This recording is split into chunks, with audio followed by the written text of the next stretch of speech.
गोदान बोथोर बा गोदान बैसागोनि सेथि सानाव दा जियानो जाथों मानो होनबा जोंनि बर' हारिनि गेजेराव मोनसे जोंनि आसार खान्थि नेम निथिखौ लाखिनांगौ।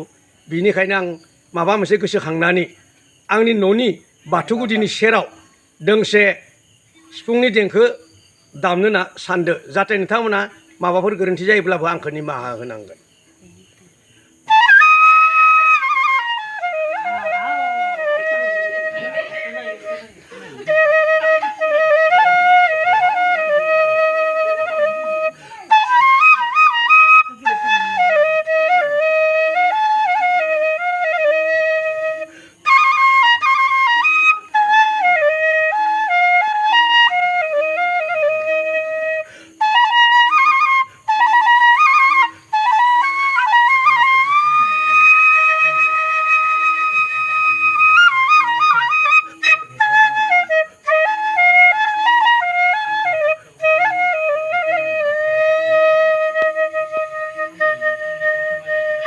एसेयावनो आं दिनैनि बैसागो बोथोरनि सेथि बैसागोखौ आंनि गोसो गोरबोजों बेखिनिखौनो सिफुंनि मोनसे रैसुमै देंखोजों खावलायहरबाय बा हामलायहरबाय, जाहाथे बेबायदिनो मोजाङै मोजां मानसिफोरखौ रायजो राजाखौ अनलायनानै मोजां जों सोलिलांनो हायो।